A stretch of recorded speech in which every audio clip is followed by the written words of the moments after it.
Good morning, everybody. Welcome to Denver Metro Fair Housing Center's panel discussion on Know Your Rights. This is Fair Housing Month, and every year we do something to celebrate Fair Housing Month in this organization.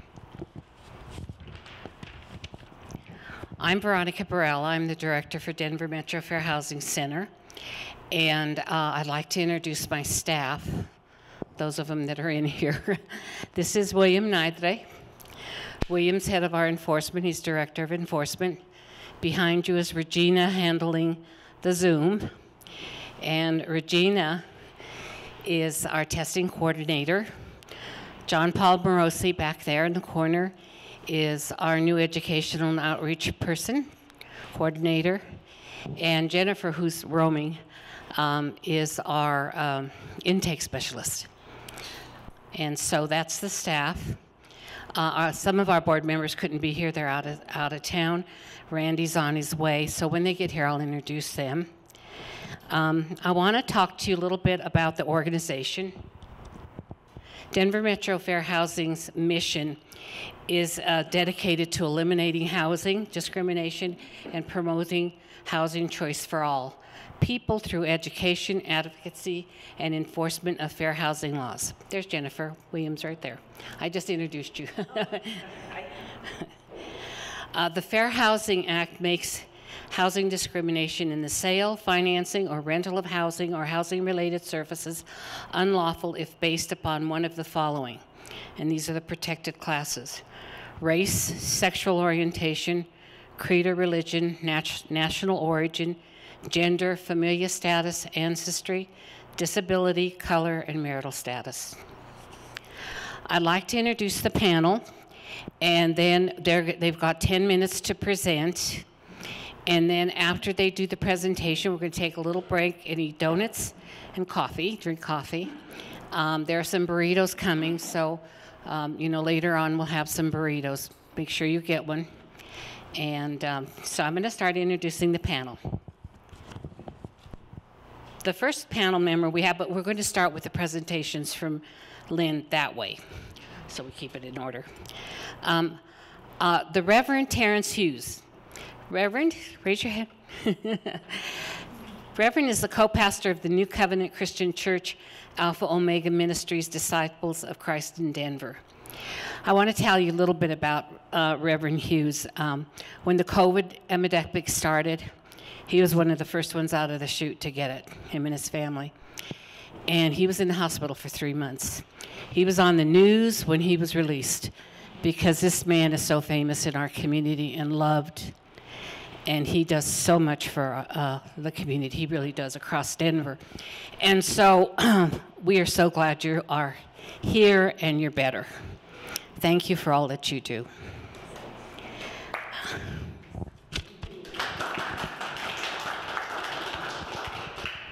Our next panelist is Darren O'Connor. Darren is a Boulder and Denver metro area attorney and activist. I can't emphasize activist enough. He's amazing. And he's the Criminal Justice Committee chair at the NAACP in Boulder. He's a former Colorado Regional Vice President at the National Lawyers Guild of Colorado, and he studied at the University of Denver Sturm College of Law.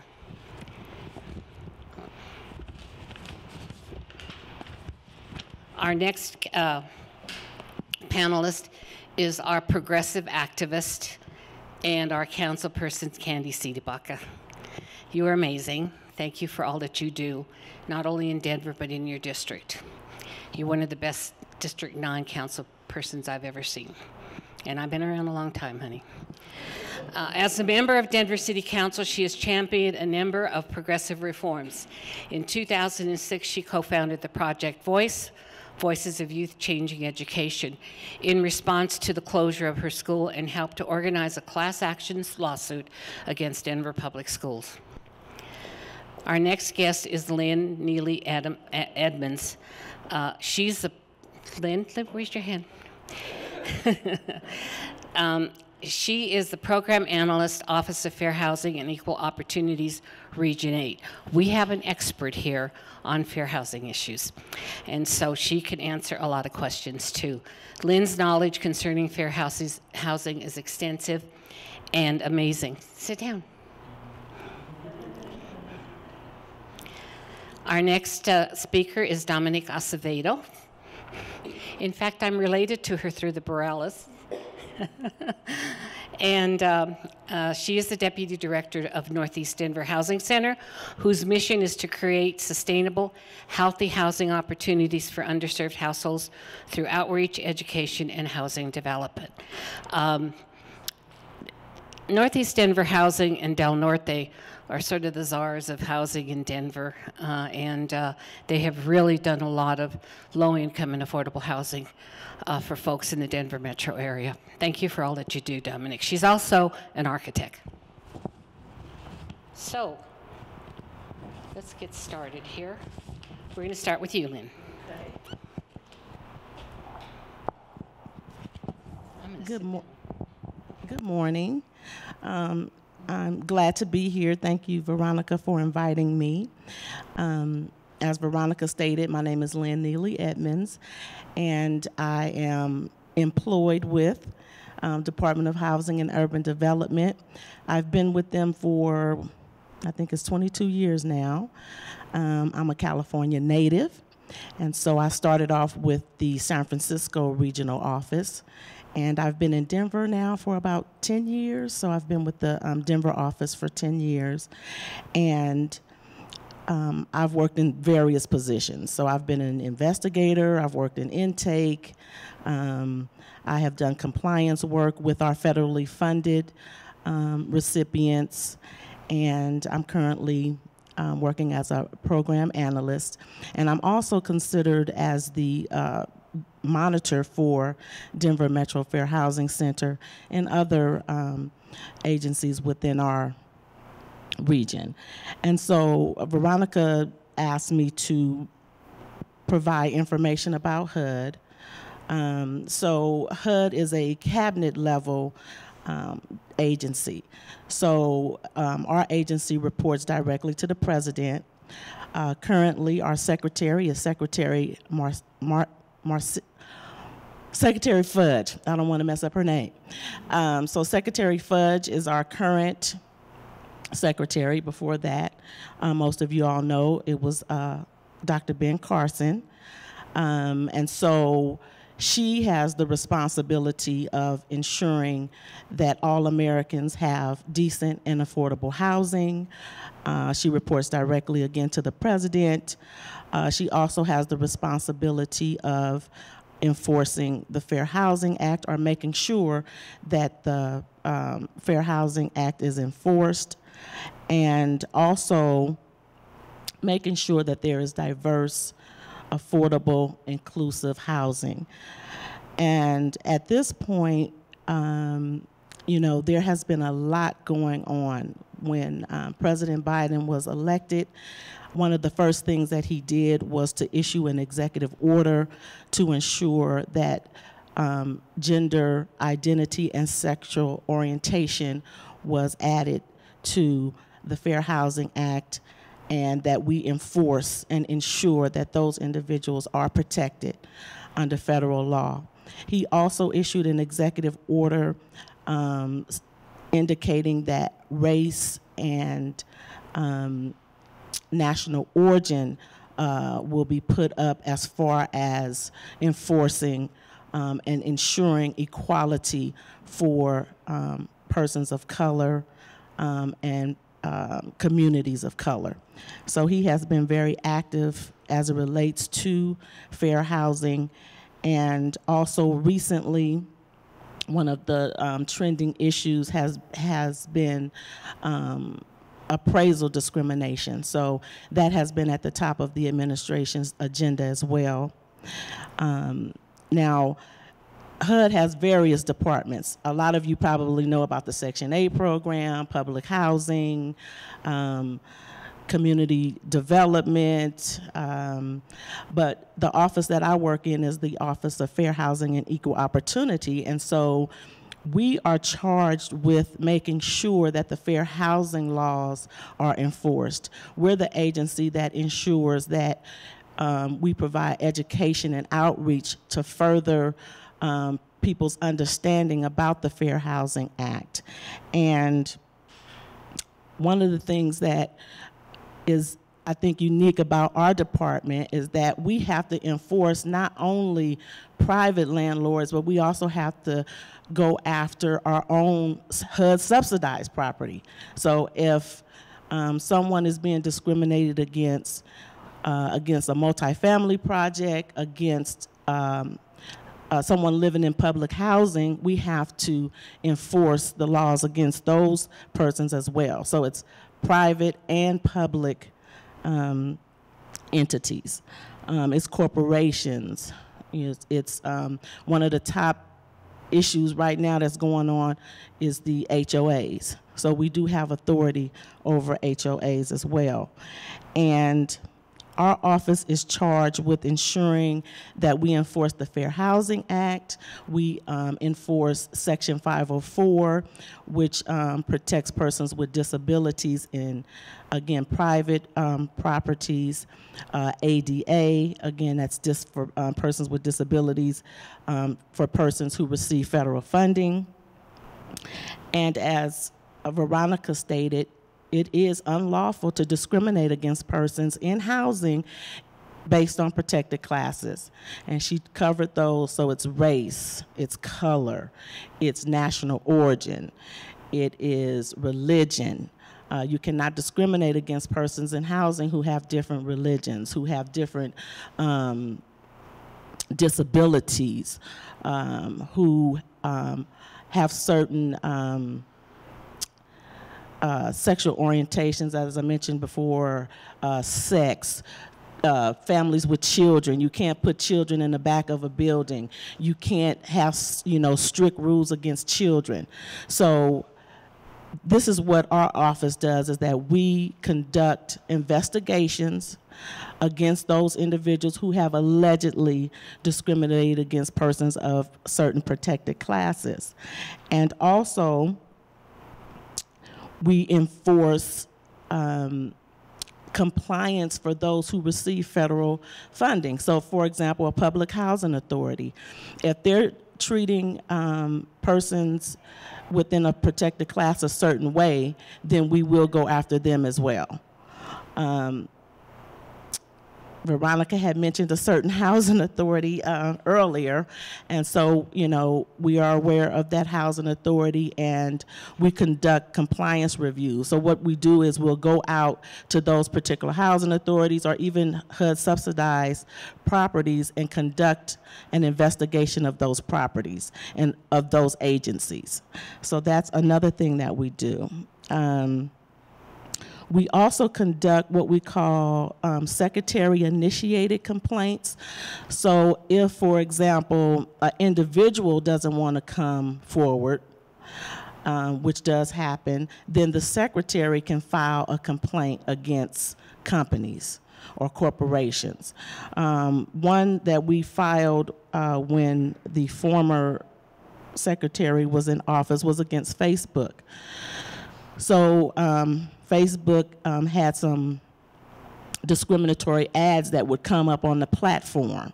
And so staff noticed that, and so the department filed against Facebook. So it's usually either someone who doesn't come forward, or we feel that it's harming millions of people or a large group of people.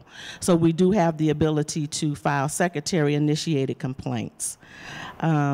We also conduct, like I said, education and outreach to raise awareness and to let individuals know about their rights. But we also talk to housing providers to let them know about their responsibilities and obligations under the Fair Housing Act. What else? If someone feels as though they have been discriminated against, then they can call our office. or they can call and contact Denver Metro Fair Housing Center. And the way that that process works is we take an intake, take the call, take an email if it comes through the mail, and then we will conduct an intake to determine whether or not there is a violation. If we determine that there's a violation, then we will conduct a thorough investigation of the claim, of the complaint, and we'll make a final determination as to whether or not discrimination has occurred or has not occurred. If it occurs, we will issue what we call a cause determination or a charge of discrimination, and at that point, our legal counsel will represent the person, represent the client. And you can either go through the administrative law judge route or you can go through federal district court. And HUD will, again, represent the person. Now, if it's found that it's not discriminatory, then you can ask for what we call a request for reconsideration from us, or you can file a separate claim yourself in state or federal court. Just to give you some statistics, in fiscal year 2021, so that was last year, HUD and its fair housing partners filed 7,592 fair housing cases nationwide and obtained $7.85 million in monetary relief for victims of discrimination. So discrimination is still here, it's still occurring, it's still happening, and again, you can always reach out to HUD to file a complaint. Our Denver regional office intake number is 1-800-877-7353. Again, 1-800-877-7353, and you will get our intake staff. And then we're here on Broadway, 1670 Broadway, 24th floor. And you can contact us, reach out to us, or again, you can reach out to Denver Metro Fair Housing Center. And that's all I had. Thank you. Thank you so much. Thank you, Lynn. Okay, my name is Dominique Acevedo.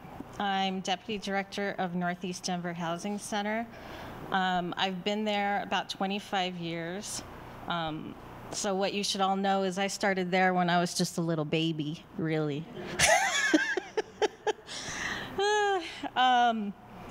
During that period of time, well, Northeast Denver Housing Center has been around since 1982.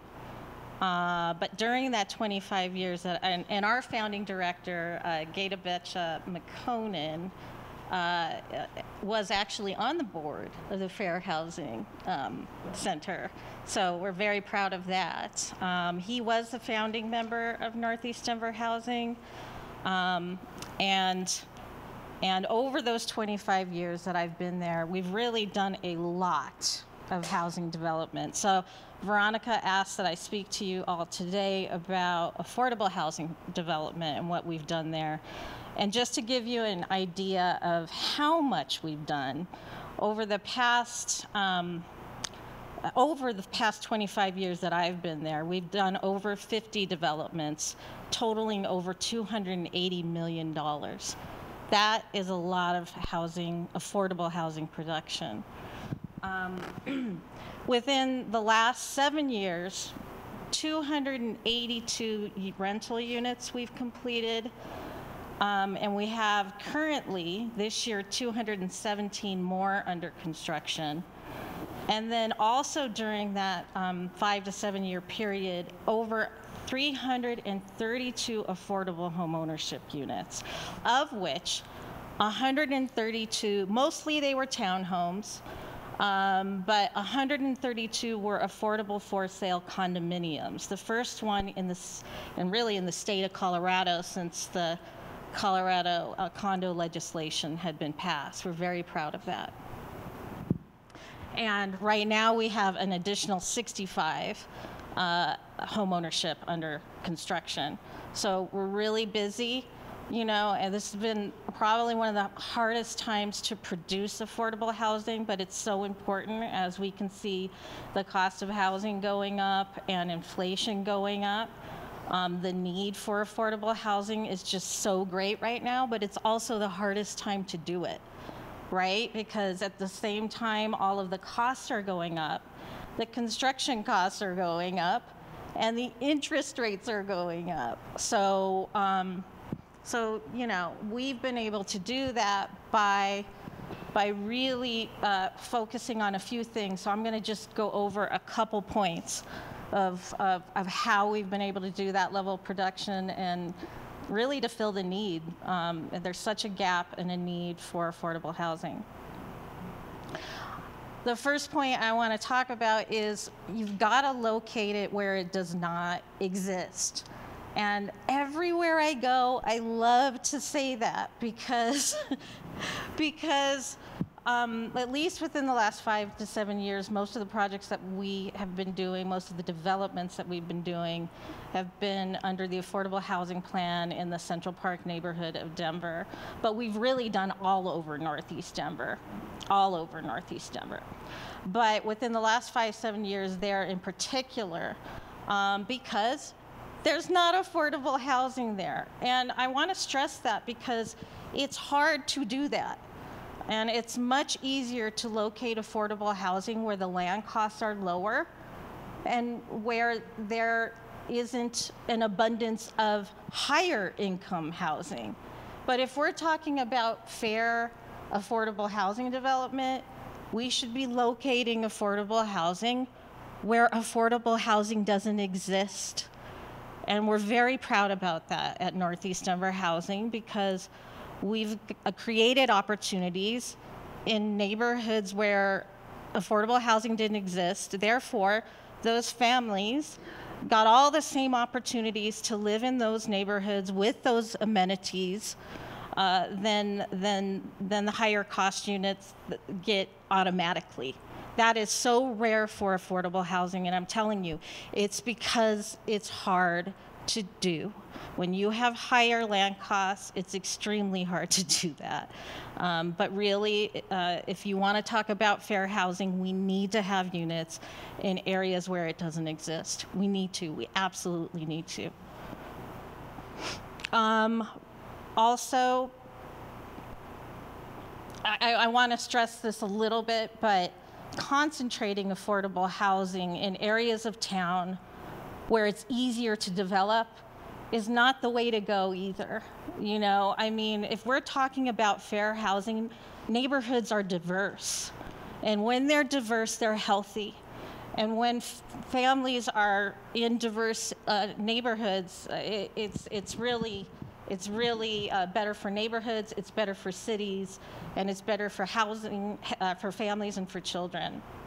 I can't stress that enough. And again, that's been the philosophy at Northeast Denver Housing Center. Also, a diversity of unit types. So we're also very proud about the fact that we've been able to do family-sized units. So not just one bedrooms. Hey, look, one bedrooms and studios, they're needed, you know, but we also need to do 2 and 3 bedroom units. And you see them not doing that. You see private development not doing that as much because, again, it's harder to do. It's harder to make the numbers work. If you do these things that I'm talking about, well, let me stress this too. We are one of the only nonprofits that has an affordable design and development studio. So all of the people that we employ at our development studio have degrees in architecture, construction management. And so we do a lot of the conceptualizing and the design in-house up front. That is why we're able to do these hard projects, because we're involved from day one, every step of the way, in every part of the design. We don't waste a square foot and we don't waste a dollar, because we're in it at that level every step of the way, and we employ staff that has specialized knowledge in how to do that.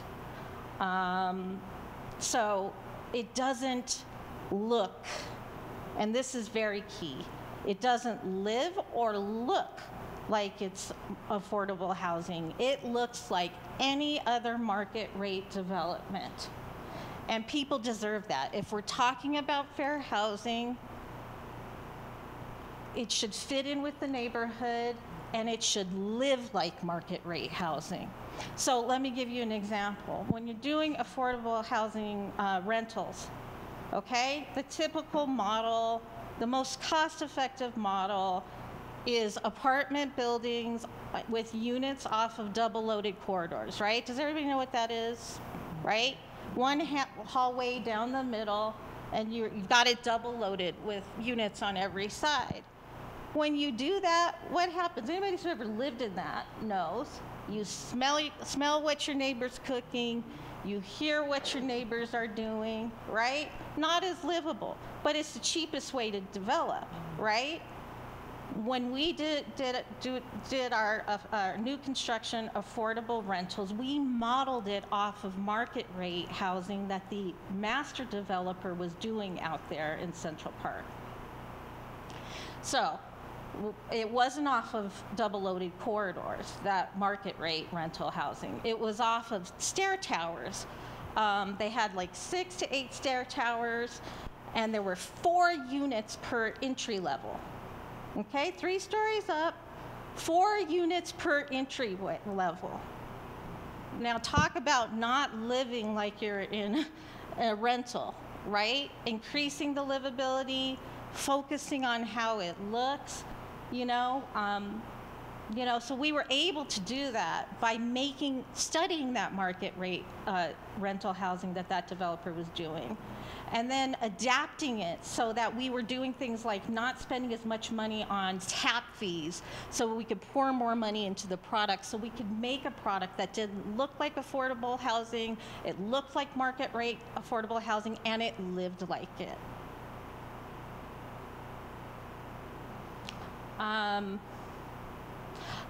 I think what I'll close with is this. When you do these things, as hard as they can be, they will come from all over to live in it. When you locate it in areas that don't have it and have market rate amenities, when you design it so it looks like and lives like any other market rate development, people will come from all over. So we studied where were the people coming from, right, to our developments, our rental developments in particular, because when you do those developments, they say at least you can't be over 25% of the households coming from outside of the primary market area. When we mapped it to see, 70, 80% were coming from all over Colorado. All over Colorado to live in these units in Central Park.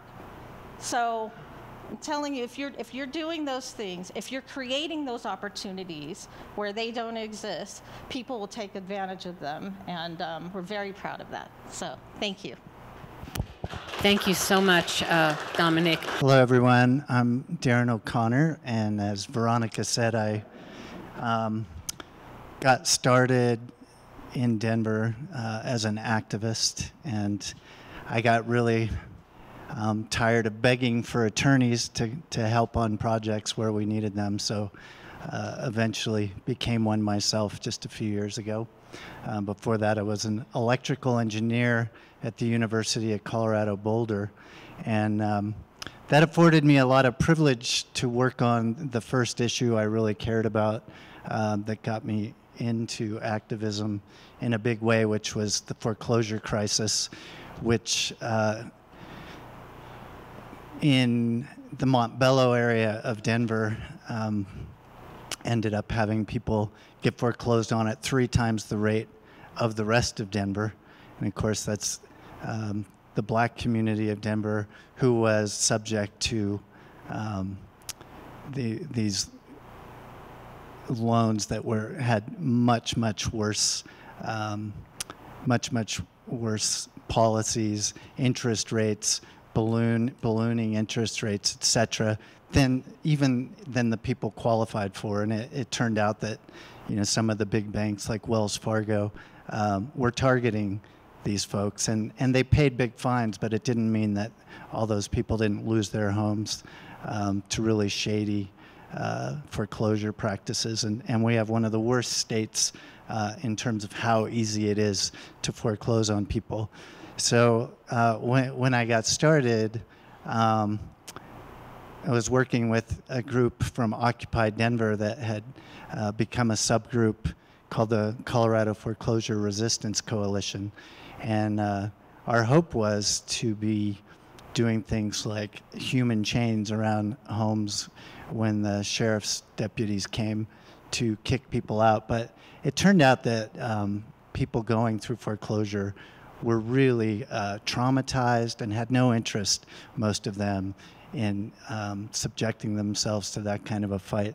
So what I ended up doing a lot of is sitting at kitchen tables with grandmothers who are being foreclosed on and going through boxes and boxes of their payment history and finding out that, yeah, in some cases they had missed payments, but in others, they had missed one and had caught back up, but they were still getting foreclosed on, or they had been offered, been told that if they would just miss 3 payments, then they would qualify for refinancing at a much better rate.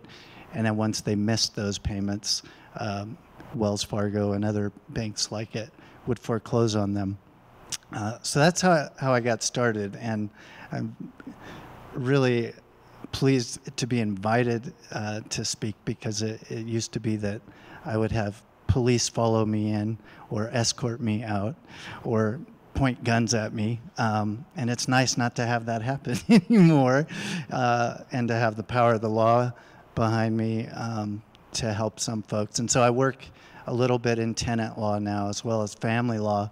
And it occurs to me as you folks were talking, Lynn and Dominique, I think a lot of people, I'm here to talk mostly about housing in terms of the struggles that homeless people go through to try and get housing. And as a family law practitioner, I feel it's worth sharing with you that the number one reasons that people become homeless have nothing to do with the things that are most associated with that, which is, it's not drugs, it's not addiction, it's not mental health issues. It's, number one, the cost of housing. I don't remember the statistics, but it's something like for every $100 rent increases, you get a 10% increase in homelessness in a region, and that's been studied in multiple areas. So the number one reason is housing costs.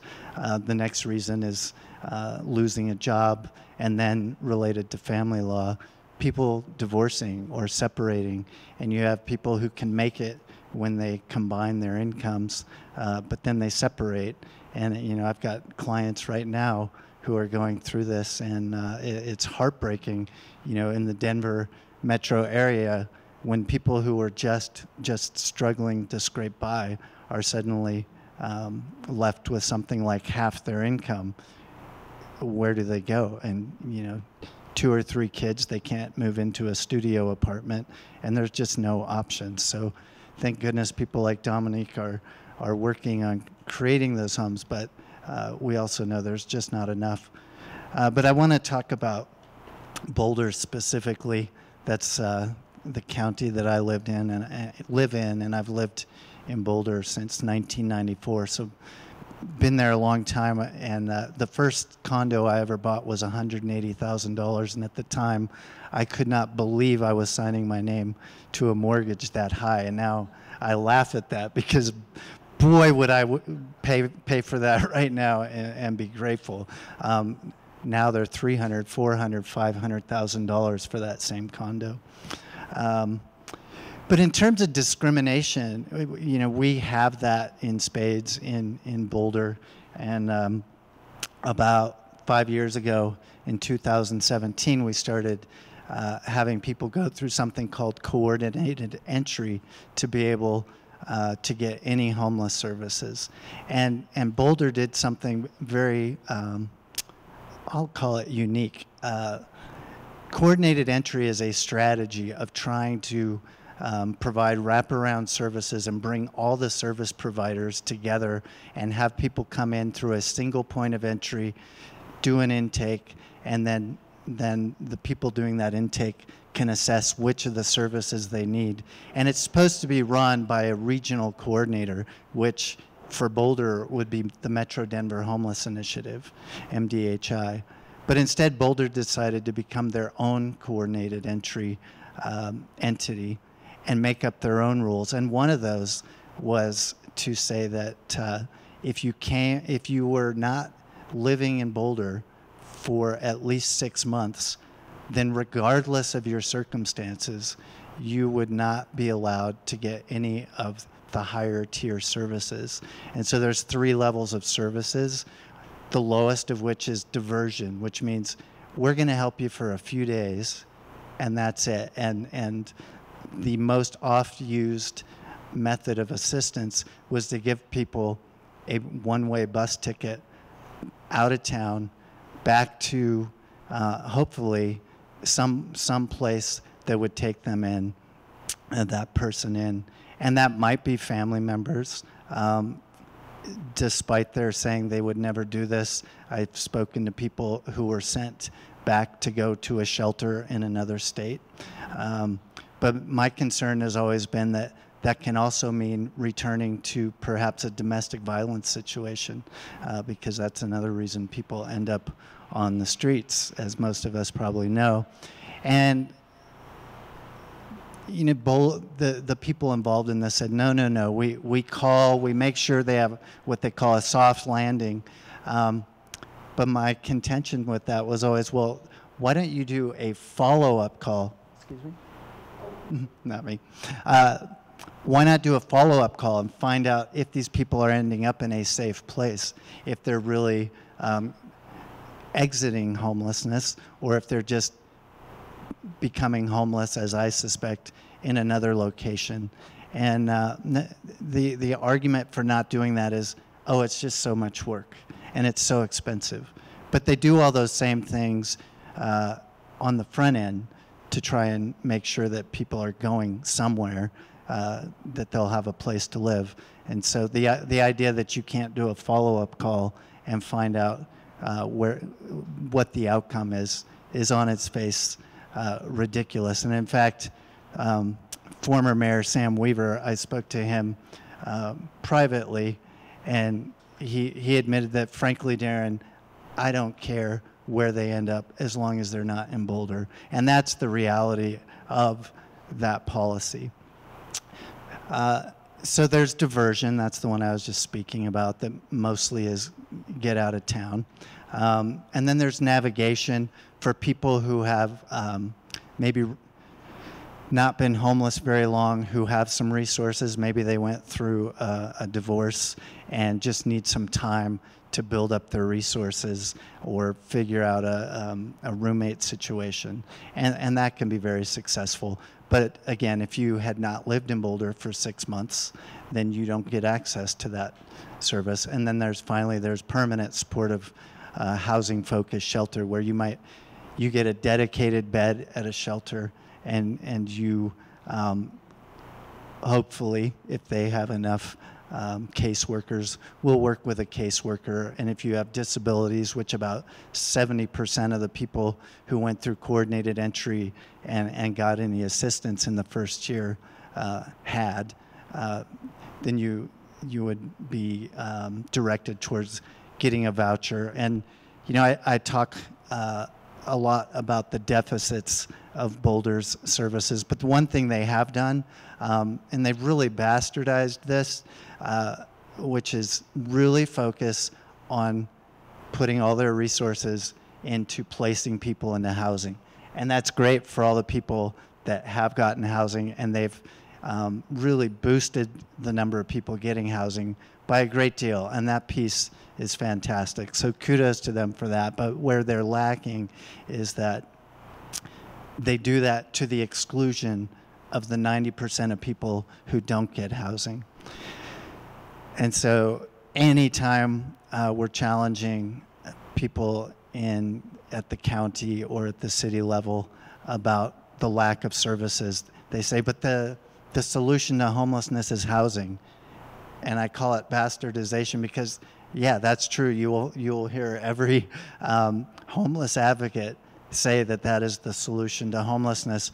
But when 90% of the folks that are seeking assistance aren't getting any services or very little services, what you end up with is, a few haves and a whole lot of have-nots that are then on the streets being understandably vilified, and understandably, and some quotation marks there, because a lot of people in the community who see the folks on the street, blame the very people whom our policies push to the street. They're not there because they want to be. They're not there because they've just made bad choices. And yes, that happens sometimes, but most of the time those folks are there because they can't get into a shelter. They haven't been in Boulder for 6 months. So ultimately that 6-month exclusionary policy was discriminatory. And we were pushing back on that. And I wanted to read a quote because it really goes against the right to travel. And in 1999, in a case called Saines v. Roe, Supreme Court Justice Stevens said that the right to enter one state and leave another, the right to be treated as a welcome visitor rather than a hostile stranger, is something that the Constitution provides to us, and that, in short, the state's legitimate interest in saving money provides no justification for its decision to discriminate among equally eligible citizens, and that is citizens coming from another location. But what Boulder did was say, look, if you haven't been here for 6 months, we're going to do exactly what the Supreme Court said we can't do, which is say, we don't have enough money to house everyone, so you're going to be the ones we exclude, regardless of your situation, regardless of whether your partner was beating you, regardless of your disability, regardless of your race.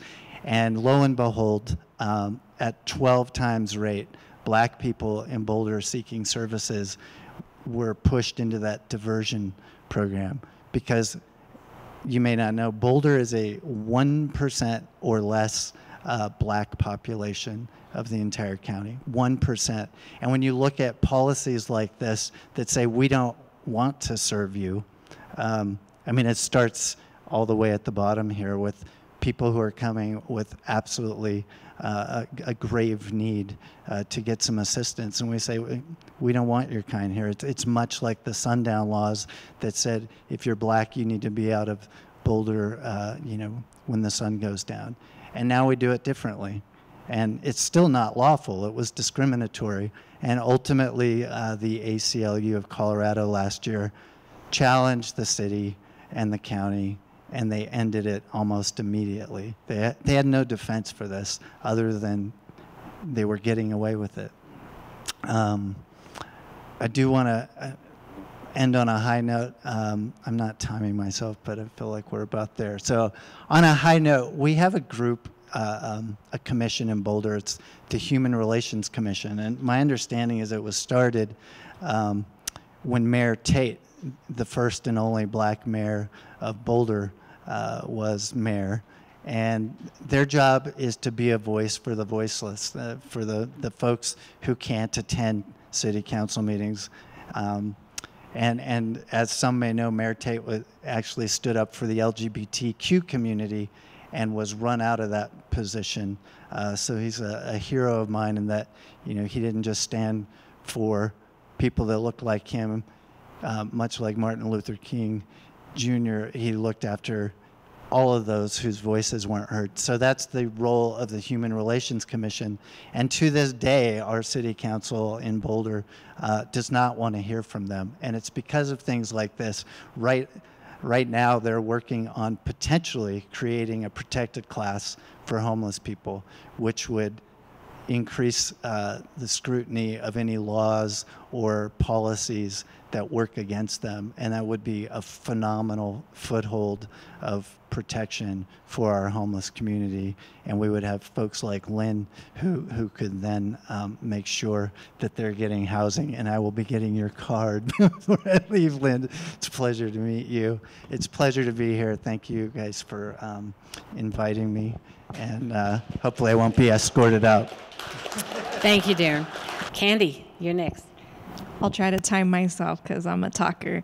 Thank you for having me, and thank you for that compliment, Veronica. It means the most coming from you. Welcome to District 9.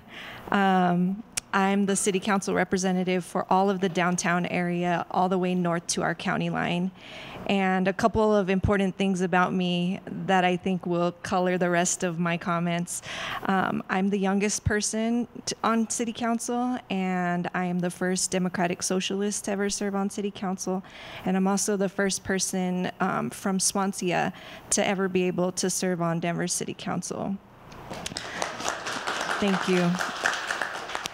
Those are important pieces of my identity because I really bring a very different ideology to city government.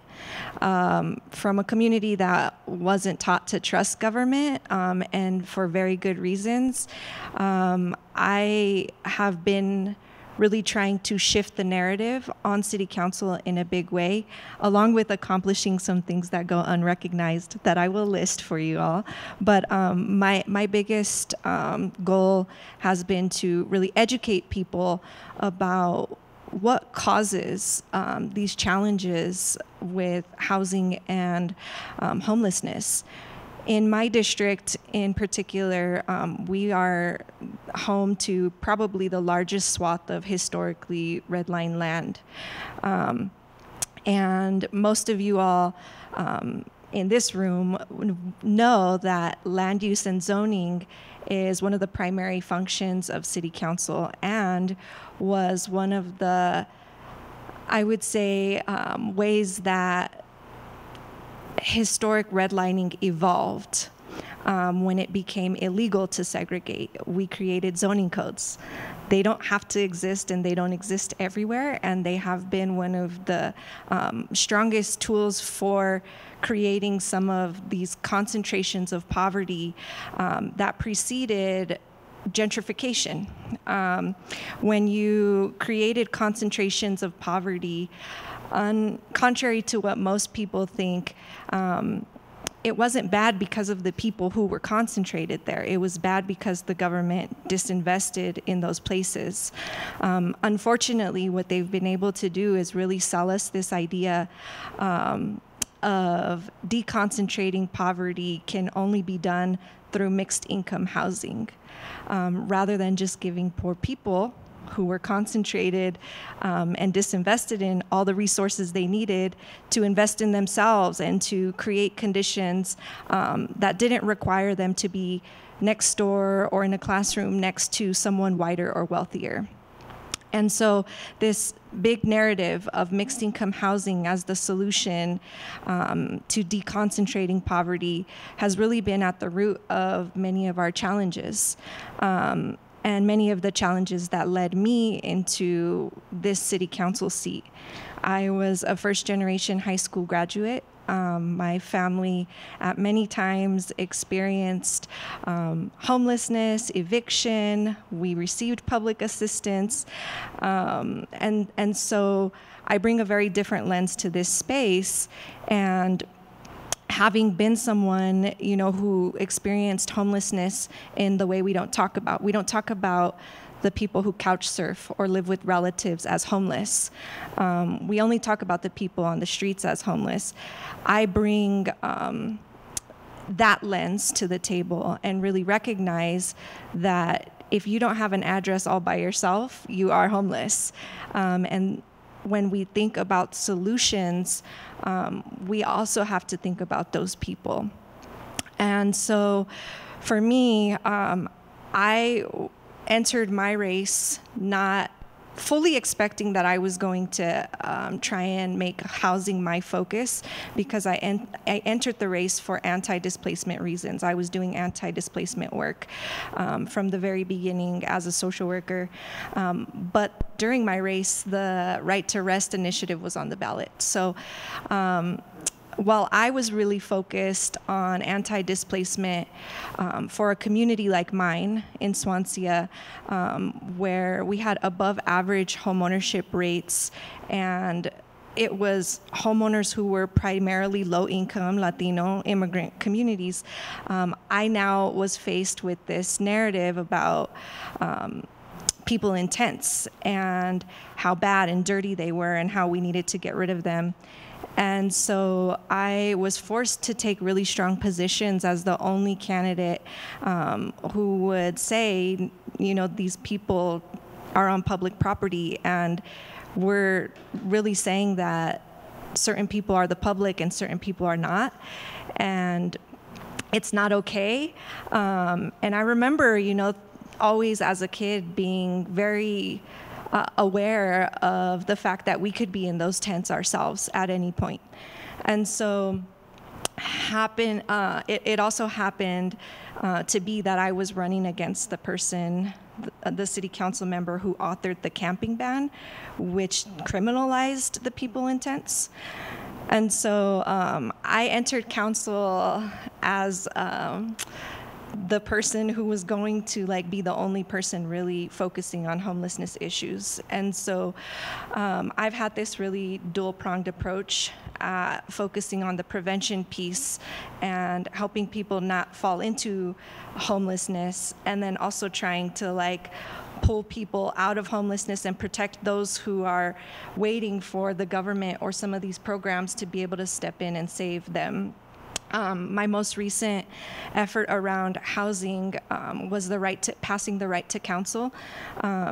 You are not entitled to an attorney when you're in an eviction proceeding, but you do get treated like a criminal if you ever get an eviction on your record. It can limit you from ever getting housing again, and in many cases it does. And so I, during COVID, took that issue on and was really surprised to successfully get it through. It wasn't in a universal way, so you have to be making 80% of the AMI or below in order to qualify for an attorney in an eviction. But we were pretty successful with some other pieces, and one piece was allowing class action suits. And that is really helpful in the case of predator apartment buildings or apartment managers. But there's also a ballot initiative, so pay attention to that, because there's colleagues in community who are trying to create a permanent revenue stream for that. I've also been successful at changing our group living laws. So the household definition that we had for Denver said that it was illegal for more than 2 unrelated adults to live together. And that was part of discriminatory codes that were put in place to limit Black and brown people who live in historically large families, to limit LGBTQ families who did not represent the traditional family structure from living in certain neighborhoods. We changed that to increase the allowable or the definition of a household, but we also changed some components around where residential living facilities could be located. So when we decided, or when we were told we couldn't segregate people, the zoning code basically said, okay, well, these undesirable populations can only live here for land use purposes. And so we didn't allow halfway houses in residential areas. We only allowed them in industrial facilities, not close to bus stops, not close to community centers, none of that. And so we changed that. A lot of things fell under residential care facilities, including shelters, including supportive housing facilities. We were not super successful in getting them everywhere like they should be, but we got them in a few more places. We've also been able to push back on this other piece that makes land very expensive and difficult to capture for people working on housing.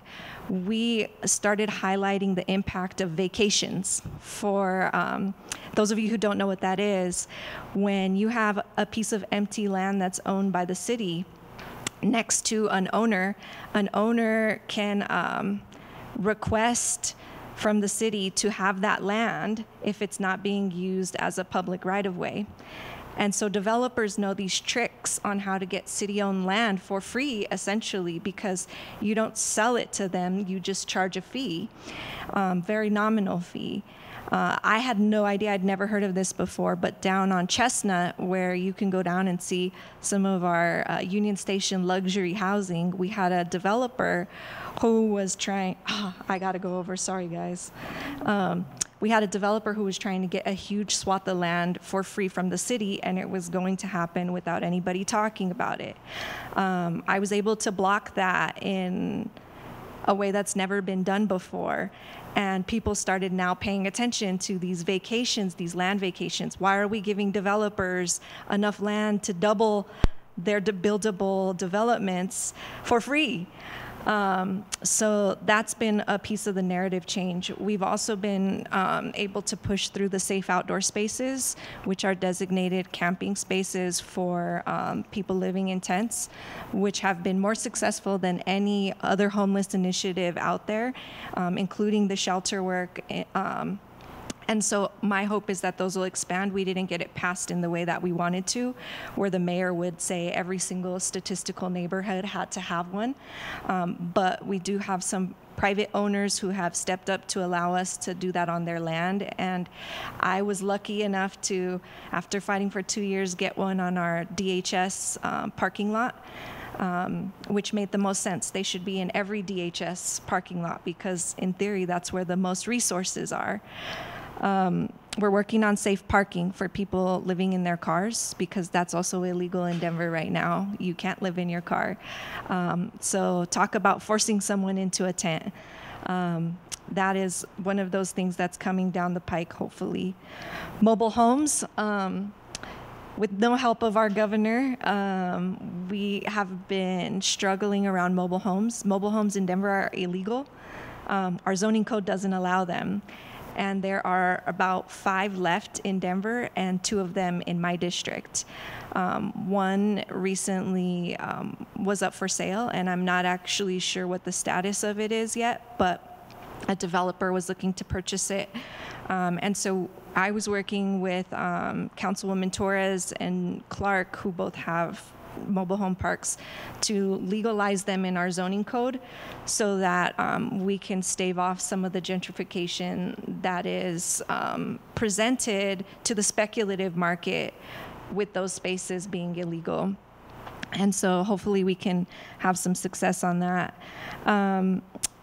When I talk to people about special districts eliminating or reforming state statute around special districts, this is all in service of housing, because if you all have been watching the news lately, you've seen some of the stuff going on in Green Valley Ranch with HOAs and HOAs that were formed because the metro districts that were formed to house them. All of this stuff is connected. Right here in our district, we have business improvement districts. Many of us fell for this idea that those were good things for our businesses, but they have been really used as a tool to catalyze involuntary displacement because it creates a special district that has the authority to tax on top of the city taxation at whatever level they choose as a board. And so it can be 5 developers deciding to triple, quadruple the amount of taxes that the businesses are paying, and there's no controls on it. Once city council passes it, we can't even dissolve it. It has to be dissolved by state statute. And so some of those things around shifting the narrative have been really big for me, because we're never going to be able to catch up. We're never going to be able to afford and compete with the developers for the land that we need to build the housing that we want. And my goal is to figure out, how do we decommodify housing? How can we change the way we look at it and see it as a human right? But many of these pieces have to be tackled at the state level. For example, no city can develop their own social housing. We can't be our own developer. We have to work with a quasi-governmental entity, housing authority, to do that. And then we can't control what the housing authorities do. And I know some of us in here have worked for our housing authority or with our housing authorities, but those are not good entities all of the time. Many of the most egregious complaints we get from residents who are poor and living in subsidized housing are directly connected to the disinvestment that happens further from housing authorities. So I've also been partnering with others regionally and nationally to figure out how, if the federal legislation changes around the Fair Cloth Amendment that limited how many public housing units we can have, how do we also change whatever it is to enable us to do our own housing as cities, so we can do social housing instead of relying on a housing authority who will also have to make money and do market rate housing in order to compete. Those are some big ones. I'm working on a UDAP ordinance, getting a lot of pushback, so it probably won't be successful, but it's for unfair, deceptive, and predatory practices. So any of you living in Denver may be familiar with the text messages that the developers send you trying to buy your house. We have like a lot of predatory real estate practices with banks and reverse mortgages, stuff like that. We want to figure out how at the city level do we put in place some ordinances to criminalize that, so that we have some recourse when our neighborhoods are being preyed on in that way. Working on how we change our zoning. One of the things that Dominique mentioned was that you guys have the architects and everybody in-house to figure out how to do these things. Why doesn't our city have that? Why does our city not have all of that in our planning department, so that we don't make zoning codes that prohibit innovations like prefabricated housing, 3D printed housing? I was a co-founder of the Land Trust here in Swansea before coming to council, and we have hit the most barriers within our own city to provide permanently affordable homeownership opportunities, because the zoning code won't allow prefabricated dimensions to fit in a way that makes sense. And so these are some of the innovations that I'm working on. There's currently an expanding housing affordability initiative that our city is putting forward. We need help saying that it's not enough, it's not the solution. It was really designed by developers to make development doable for them, and we're not going to capture the level of affordable housing that we need to. And your council members, 5 who are out the door after this next year, they are making decisions that are going to affect us that we can't change for many, many years. So that is not enough. And the fees impacting housing costs, like trash, those are things we need to push back on right now. I'm an environmentalist, but we, as residential, generate less than 20% of the waste in the city. 40% plus comes from construction and demolition, and they're not required to pay their way. But if you're a resident and you don't pay that trash fee, guess what can happen? The city can put a lien on your house, which has been historically a tool to push people out of communities. And so I'm trying to connect the dots for everybody and hoping to make things digestible, and that is my daily fight. And so happy to be here. Thank you. Thank you so much, Candy. Thank you, Veronica, for inviting me to be here. It's an honor to be here and to be among this esteemed group of folk. These two troublemakers over here. I say that in jest and in seriousness, because it's good to be a troublemaker, right? I don't know that how much more I'll add to this dynamic, but I'll say this: I've been here in Denver coming up on close to about 40 years, so I came here as an airman in the military, a single airman in the military, and at the time when I got here, housing was affordable. If you wanted to,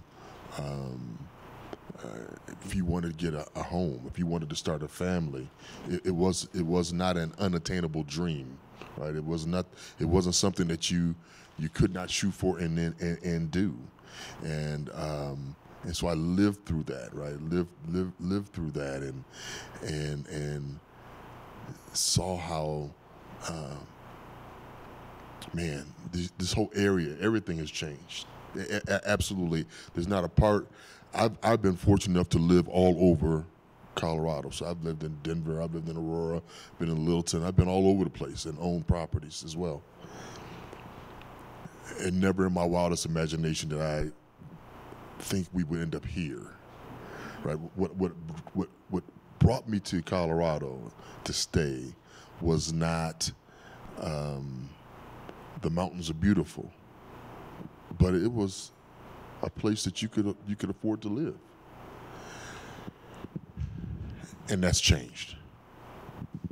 And so I'll just go as a pastor. I kind of touch on all these areas that they talk about. When they were first talking about, when they were floating the idea of the camping ban, I was one of the first people who was against it and trying to talk logically to the people who were in charge. I will say this, that elections do have consequences. They do have consequences, and they could be positive or negative, right? Candy being elected was positive. She's probably one of the first and only representatives that, since I've been here, that I can say actually represents people, right? And which also had encouraged me to run a couple years ago when I was running for the State House. I ran for the State House because of the ability to affect the laws. And that's where we're at right now when we talk about these HOAs and when we talk about these different dynamics that are going on. We have these people who are in office who are not protecting the people, right? And then we have social people who are not in office, who are in relation with the people in office, who are not protecting the people, who won't hold them accountable when they're not protecting the people. And that's a problem, and that's a huge issue that I have in this community. And I say this community, I'm talking about the whole, whether it's Aurora or Denver or Littleton or Adams County. It's the same everywhere. And because they won't hold them accountable, then we have to deal with what's on the books of the law. And all laws are not fair. All housing laws are not fair. See, I'm all over the place. This, I'll crawl with this. Public lands, as Candy said, when she was encouraging people, that homeless people who are unhoused are on public property. We've even gotten so insidious that we'll throw boulders and rocks down in places so now they can't be. It's the most evil thing ever. It's like, what? All of a sudden we have rock gardens everywhere, right? We have rock gardens everywhere, and its purpose is to not have people there. Instead of solving the issue of the crisis, which it is, of lack of homes, lack of housing, lack of affordability, Instead of solving those, we'd rather solve a rock garden problem that we don't really have. So we're here. We're here in this area. We're talking about what's happening out in Green Valley Ranch and what's happening in Montbello, what happened here in 5 Points, redlining. We're talking about generational wealth that is lost, that is taken in the black and brown communities. I just said 5 Points, but if we go over, we go further west, same thing happening over there. So it's all over. And it's people who are losing their property and their wealth. They can't pass it on to anyone else. The subprime debacle was a key issue. And the thing about it was, although you could see where it was being affected, there was no alarm, right? It was no alarm. And I couldn't understand that. I had an elder, and a lot of this happens to our elders. I had an elder who had never bought a home, and she was finally going to purchase a home. And she came to me. She said, "Pastor, I'm going to buy a home, and I said, okay, well, make sure you deal, because we're dealing with the subprime, right? Let's deal with somebody reputable. Deal with a reputable real estate person. All that. Okay, I'm going to do it, Pastor. I'm going to do it." So she was very excited. She's an elder. Let me be clear on this. She's an elder who never bought a home.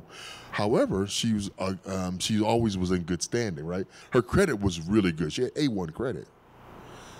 I can't tell you why she ended up with 2 mortgages on the close day. How she had 2 mortgages on the date of the close. This woman had A1 credit. This is what our communities go through. I can't tell you how many people lost their homes. I saw the scams coming and going. And people are good. People have good hearts. It's not like, oh, we want to scam somebody. No, we just want a home. And they believe, oh no, you'll be able to refinance this in 2 years. Oh no, it says it's going to balloon, but don't worry about that. It's not really going to. And you'll be able to refinance it in 2 years. And they weren't able to refinance it in 2 years, and they were out on the street.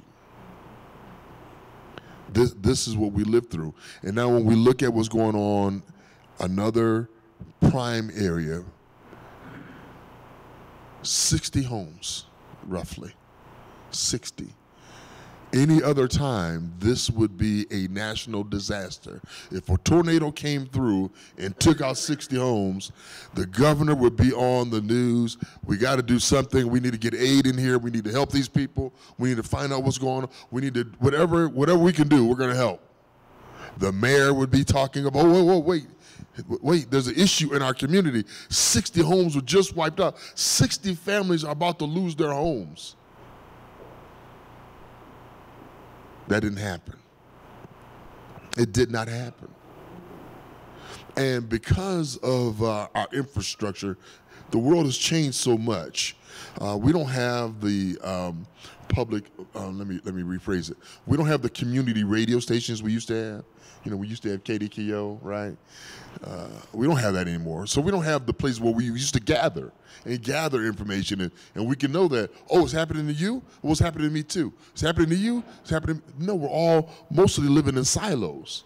And when it comes to our finances, a lot of people are ashamed, right? They're ashamed. Wait, what do you mean? You're being foreclosed on? To be foreclosed on is nothing to be proud of. So they try to deal with it on their own. Everybody tries to deal with it on their own. But meanwhile, there's almost 60 homes out there that are under attack. So we had a meeting out there 3 months ago. I'm sorry, I'm bad with time. But anyway, there was a meeting out there, and I asked the question, where are the legislatures at for this? Here, where's everybody at? Where's everybody? Okay, Councilwoman Gilmore, I'm glad you called this, but where's everybody at? Because this requires everyone to be here. She said she didn't know. She know that they put out their information, and a couple people, one person did show up, and it was more of a photo op. She didn't speak. She might have taken, maybe she had some constituents she was talking to. I don't know. I'm just saying there's a problem. It was mostly black and brown folks in the room. Now, that's not to say there's not some white folks who are going through it. I don't care who you are. To lose your home because of unpaid fees, and it's not even the fee. When you look at what the exorbitant charges that the law firms are tacking on and are allowed to tack on, it's all but it's legal. They're doing it because it's legal. And so that's why I was asking those questions, and I was frustrated, and it is an amazing and sad thing to be in when we're in a city, in a state where the mayor lived in that area. It's the mayor's home area. When he was a city council person, that was his area. When he became the mayor, he still lived there until about a year ago, maybe 2, maybe. I don't understand. I'm not the mayor.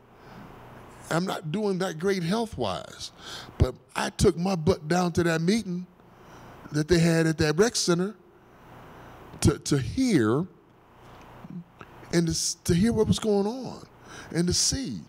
No, my house is not under foreclosure. I do live out there. But my brothers and sisters' homes are under foreclosure. That's a problem.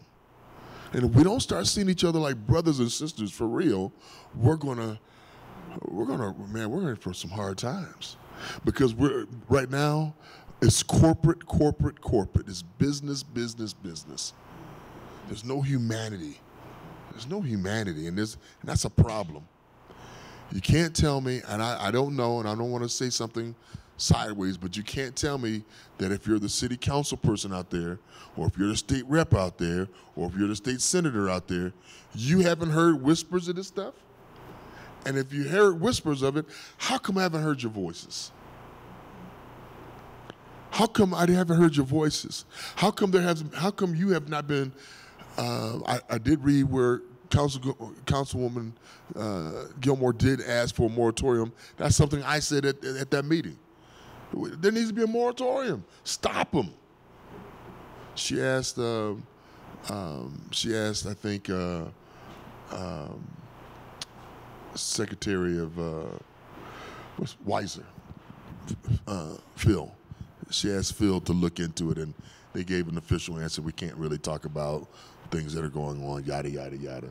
Where was the governor saying, no, we need a moratorium? Where was the mayor saying we need a moratorium? Stop it so we can see what's going on. I know there was a bill passed, and I'll wrap it with this. I know there was a bill passed just the other day. Unfortunately, I brought my iPad, and all my notes are gone. As soon as I open it up, I'm sitting here, my stuff is gone. I'm going, oh, that's great. I can't remember the bill number, but there was a bill passed. Nikita Ricks had reported on it. It's a new HOA bill that they had been working on for a little while. I don't know if it addresses the issue of the fees from the lawyers. I don't know if it addresses that. It's something to pay for your own demise. It's something to pay for your own demise. You're paying homeowner association fees, and then they're suing you. Wait, you're suing me with my own money? There's something about being evicted, and you're paying your homeowner association fees. That's just not right. That's criminal. And so I'll wrap with that. We do have a lot of issues, but we got to start seeing each other like brothers and sisters. We got to make sure we're addressing these areas. We got to give support to the agencies and the folks who are in the fight for these things, because we have to fight. We have to fight. Thank you. Thank you so much, Reverend Hughes. I'd like to introduce one of our board band members, Randy Kilborn. Thank you for being here. Thank you so much. I don't know where Darren is, so we'll just get started. He'll be back in a minute. I wanted to open it up for questions, and so if any of you have any questions, and on Zoom, if anybody has any questions, Regina, let me know. Andrea? Hi, everyone. Thanks for being here today. My name is Andrea Varela. I'm with NewSed Community Development Corporation. And, you know, we at NewSed, we've been handling a pretty big caseload of the HOA clients. The city reached out to a lot of the housing counseling agencies and asked us to take on a lot of these clients. I'm sure you have it at Northeast Denver Housing. And what strikes me, oh, okay. Well, what strikes me with these issues is it's very simple. Unlink these HOA fees to titles. Just unlink them. There should be no linkage. And you know, people are losing their homes due to aesthetics, due to you know, 2-inch lawns or something. It's just stupid. And you know, we're seeing people in devastating situations, so much so that they don't even want to fight it. And as housing counseling agencies, we have to treat it like a foreclosure case, but it's way different, way different than a regular foreclosure case. You're dealing with attorneys, you're dealing with the HOA company, you're dealing with the banks, you're dealing with all of those things. And the city has asked us agencies to deal with those situations, to actually go to people's homes and knock on their doors when we can't get a hold of them. And guess what? We get no money to do that. We get no funding at all to take on this caseload, at all. We're asked to work for free, always. We're asked to take on more for nothing. And I'm sick of it.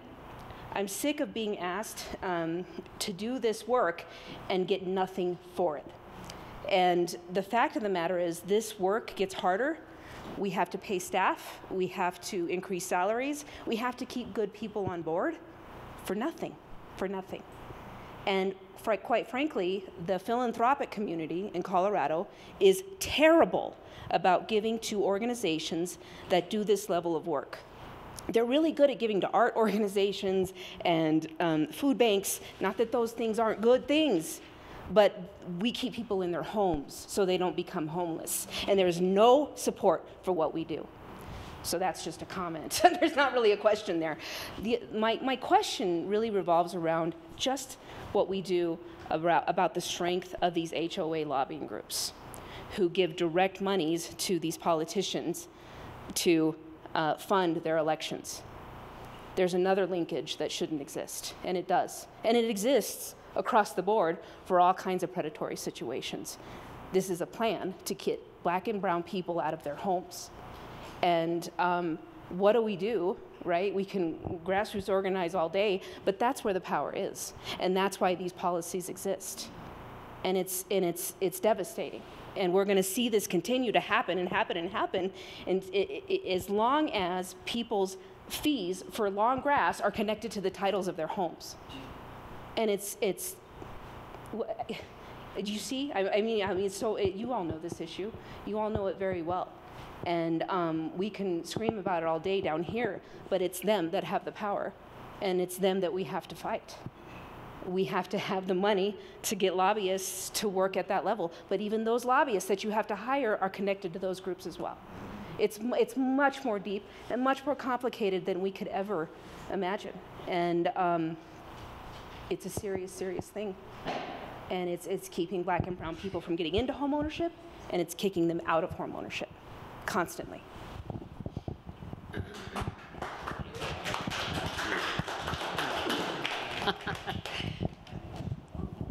Yeah, Andrea, and not only that, the disparate treatment around this, as you say, it impacts Black and brown communities more than anybody. What the questions I heard is, how do we unlink the fees to the title, and how do we unlink candidates, lobbyists, and the developers? One of the things that we need to recognize is that HOAs don't need to exist, and they don't need to be codified in state statute.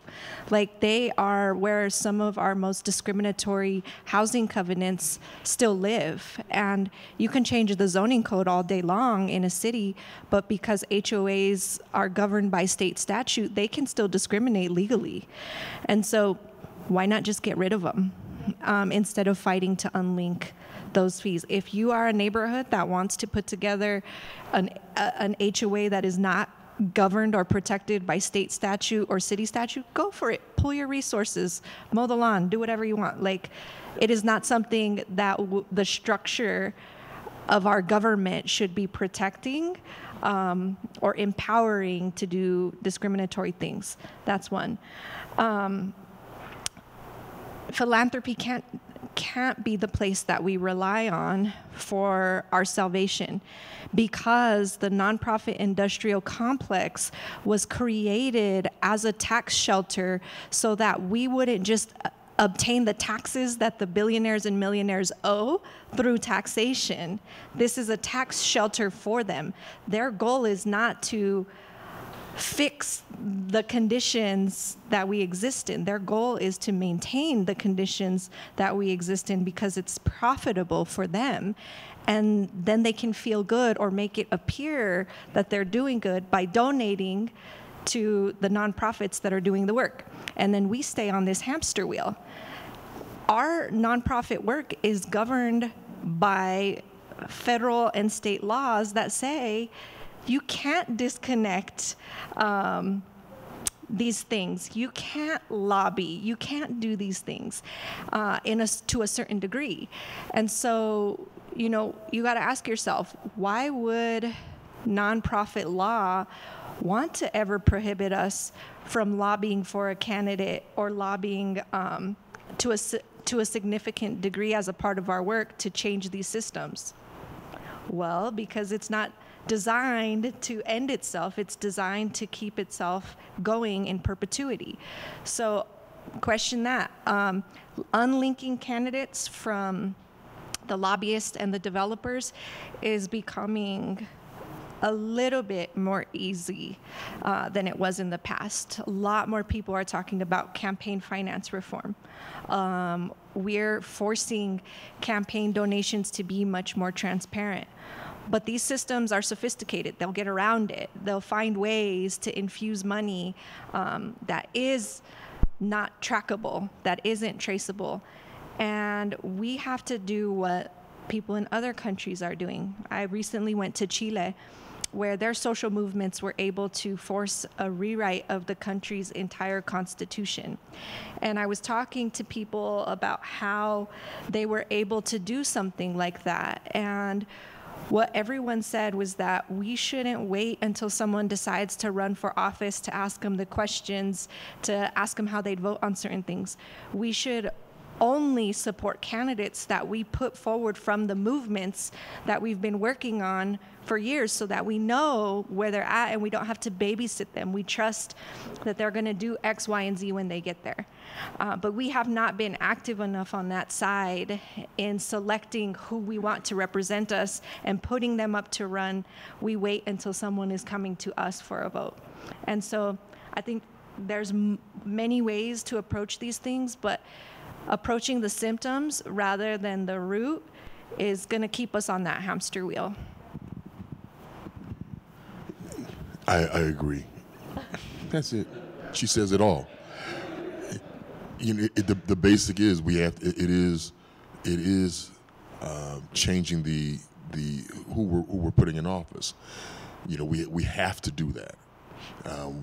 We cannot. If you don't raise up from your area, your community, if you don't raise that person up, that person's going to be how do I want to say it? Compromised. Because once you get in office, you're compromised. I don't care what good your intentions are, unless you're really married to the ideas and principles. You're not good. You're going to sell out. Period. And that's what we have. And we have to. But until we get the new ones in, we got to put it to them. It's our job to put to them not a question, but the demand, right? Not a question, but the demand. And if they don't want to join in, support, then they got to go. Elections have consequences, right? But not being in line with your community, your constituents, should have consequences. In most cases, it don't. In most cases, you know, I don't care if it's city or state level, national level, you know, we're just laid back. We're just laid back, and whatever happens, happens. And we've gotten to the point where it's their fault. Whatever the reason that they're going through, it's their fault. It ain't happening to me. It's their fault, right? And we got to get away from that. But we got to challenge our electorate, and we got to raise up from the grassroots our own candidates, not candidates who come in from nowhere, not candidates that show up that's co-signed by somebody. No, we need to raise up our own candidates. I just want to add one thing that, you know, when the pandemic struck, and before Trump implemented the eviction moratorium, I mean, he was ahead of our Democratic governor of the state in doing that through, I believe, the CDC. But before that happened, I was talking with some legislators about the fact that we could, at the state level, because we have under the 10th Amendment, police powers to ensure the public safety. And there was a way in that situation, based on Supreme Court precedents going back to the 30s and 40s, to say that you could do a blanket moratorium, for example, based on the pandemic and the risk to people losing their homes and their health issues. And this is another case where, look, if you wanted to push the envelope, maybe it would be upheld, maybe it wouldn't, but you could tie that HOA up with using the police powers if we had a mayor that was willing to fight for the homeowners instead of the lobby and the homeowners association. So I'm simply reiterating why it's so important to elect the right people. And I will say I believe we have at least 2 people who are running for city council in Denver in the audience. If you guys would raise your hands just to let everyone know who you are. Thank you, thank you, thank you. I just have a follow-up question. So can the governor, can he step in and put in them? Can he make that decision without having to go through the mayor? What I would say, based on the previous law, like I said, it would be a stretch. It could be challenged. He may lose, but he could certainly do it and find out. And it's that willingness to take a little risk for the right cause that we're missing. You know, bold action at the level of the governor. But absolutely, there's legal precedent that he could do it under. I think he probably could do it under as an emergency action, right? Right. The emergency powers that a governor has, I believe he probably could do that. Now, could it be challenged? And anything can be challenged, right? And everything will be challenged. But at least do it, right? That's my biggest complaint. Is not that it got knocked down, it's that you didn't even put it forward, right? And so, once again, it should be a demand. It should be a holler. There should be something that says, Governor, where you at? Mayor, where you at? And if they say, well, we're not sure, well, we'll try it. And if it goes to court and it gets knocked down from a higher court, then it gets knocked down. But at least you tried for your people. Because you're going to come back 4 years from now saying, hey, vote for me. Hey, vote for my party. Hey, vote for this guy who I want you to co-sign. You don't know him from Adam. Real quick story. When Chris Herndon first came, and I don't like to use names, but I will, just because when Chris Herndon first came to town, correction, not first came to town, first ran for office. I'm bad with names, so y'all help me. But there's another gentleman, was it Mejia? There was another gentleman who was running out there, was running for that same seat. Okay. Okay, he ran from, but it was somebody else. Somebody else he was running, but it was a Brown brother. I can't think of his name right now. But he was running for that seat out there. At the time, it was 11, I think it was. Right, they weren't split yet. Stapleton wasn't created yet, and the other guy was a homegrown guy. Nobody knew Herndon. I was part of conversations. That's why I know this. And they were like, well, what do we know about him? Well, he's a good, decent guy. Da, da, da. Yeah, but what do we know about him? Well, but he got co-signed. Somebody we know co-signed him. And they're like, well, he's co-signing for him. Now the other guy, like I said, it was a Brown brother. I just can't think of his name at the moment. But he was a local guy, grassroots. Everybody knew him. And they knew he was a solid dude. But because the other guy got co-signed, he didn't get the community support he was seeking. The moral to the story is somebody ended up getting elected out there. It wasn't the Brown brother, it was the other guy. He did nothing when he was out there, and it was just District 11. He did nothing there, and then when he got a chance to split it, well, he didn't get a chance, but when they got time for it to split because of the population change, and they created Stapleton, he moved into Stapleton. And there's been a whole bunch of issues around community not being heard, developers being heard, but the people not being heard, right? So I just want this quick little story on how this grassroots thing is really important and knowing who we're putting in offices.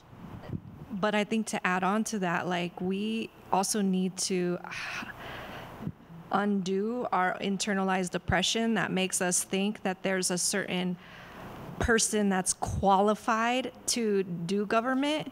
Like a lot of times we'll get something and we'll see somebody on it who we know from community, and then we'll see someone endorsed by the mayor or a senator or something like that, and we'll say, oh, we must go with this person endorsed by someone who's been in government because they seem to have experience. They've been on campaigns before. They know how to do government.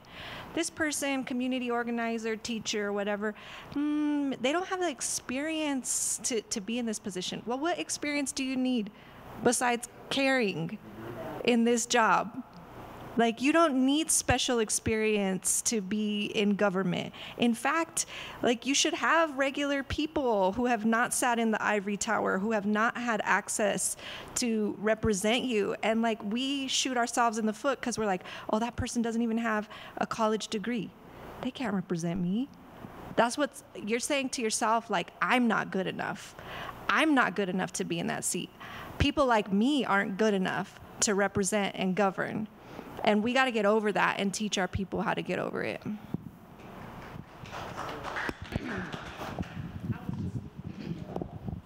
I was just going to add that I hear your frustration, but at the same time, I think nonprofits are so beneficial to, the whole situation, as far as local, state, and federal. And so the one thing that, I've been speaking with Denver Metro about is we would like to see some complaints come forward. So if you do know people who have been harmed, we want those complaints. We want the residents to do something, as the pastor is saying. Do something. File a complaint, because if you file an individual complaint and then another person files an individual complaint, then we will have a systemic situation where we can move forward with that. So if you do know somebody, or if you want, additional information on how to form a claim or how to form a complaint, I could talk to you about that. But we definitely want to see those complaints come forward. And I know that it's hard for people to come forward and file a complaint. They don't want to be retaliated against. They don't want, like Reverend was saying, our pastor was saying, it's an embarrassing moment. But the biggest and greatest moments came when people came forward. Martin Luther King came forward. The reason why the Fair Housing Act is passed in the first place is because of his actions and what he did. So sometimes we have to come forward and we have to file the complaints in order to get things moving. So I just wanted to add that. So what you're doing is important. What you're doing is important. I hear what you're saying about all of these other, the lobbyists and all of that, but, keep doing what you're doing, and hopefully, this too shall pass, and we will, be able to do something, but somebody has to come forward and file some complaints. That's very true. And Dominic, you could tell your counseling center that too, if they're getting, if you're working with the people that are being evicted. I think we all reach that. I think what happens psychologically with people when they're in these situations is that, they first off are giving bad information. They're not giving the proper information. They're already psychologically losing their home over a $10,000 lawsuit, and probably okay, but how's that going to save the situation? In a lot of respects, that's what people are doing. How is lobbying my city council person in the state?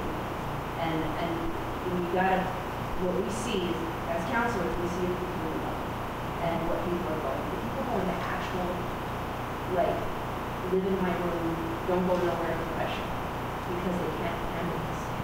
They lose family members, they lose their spouses, they are dealing with things that, on a psychological level, it's hard to like get people even to the point to listen.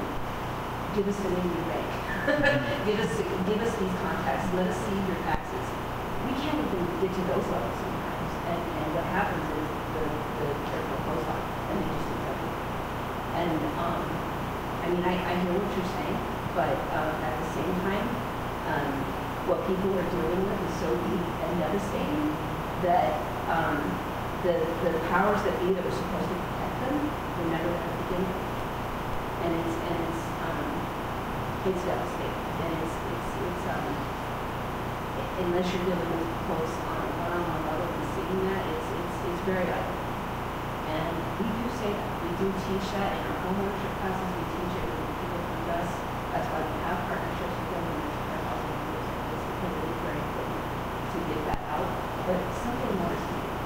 Something more at a larger level is needed to really challenge this system, because this is a system and this is a plan. They are actively trying to take away these homes, and I feel like we can intellectualize about this all day, but more is needed. And what that looks like, I feel like we need to go. What?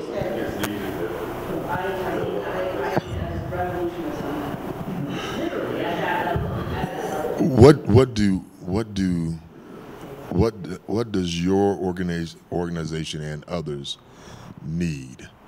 Because what all that you said is true, and the way the battle is fought, they'll just, like you said, well, we gotta pay folks, we gotta give raises, we gotta do this one, and our funding is this, that, and other. They just make sure they strangle you out. So, and then there's one less organization that's helping out. So I'm just saying, so what does an organization like yours need so that we don't lose you, because we do have to have you in the fight as well, and we have to have you whole? We need teams of staff members who sit down one-on-one and financially coach people. We need, and we need many of those people. We need them to speak different languages. We need them We need, more housing counselors, not less. We're getting less of that. Do you know that to become a housing counselor and your certifications that you need, that you have to pass for HUD, do you know that you have to pass that test at 100%? Not, I mean, that's like, you don't think you have to pass the bar at 100% or get your medical license at 100%. You have to pass that at 100%. And it has caused a lowering of the people that work in this area because of that, just that thing alone. And so our industry, what we do, is getting squeezed out. I mean, squeezed out. And nobody talks about it. Nobody talks about it. It's very difficult what these groups do because we're in the process sit one-on-one with people and deal with every single issue that they have. It's not even just their housing issue, it's everything. And we need more of those people to assist more of those people, not less. And we don't need these restrictions to be so difficult so that we can have more counselors. They become worse. And I'm with both of you, and I think that like when we look, we needed a Malcolm and a Martin, and I'm the Malcolm in this situation, but and I have to be because Martin passed. He was behind the Fair Housing Act, but Martin is dead because he was pushing for an economic revolution. And so, like, when we look at our leaders and the symbolic wins that we've had, we also have to take into consideration the full context of what they were asking for and what we were allowed to achieve. And so when you're saying a revolution, like, we do need we need a new economy because the current economy will squeeze this industry out. It's not sustainable. And the piece that we need in the interim, what you just talked about, and your clients having these trauma responses, like poverty is traumatizing. And then to be the worker trying to help someone who also can't afford to live in Denver, it's traumatizing. And so our work as direct service providers has never really incorporated the mental health supports that we as the workers need and that our clients need at the same time. And so in the interim, part of building this human that is politically conscious and willing to be in solidarity with others and build a solidarity economy is that we need to figure out how to address those mental health issues in every single setting to get people to that strong place where they can start to self-actualize, where they can start to fight on other people's behalf, because we can't do it without that support.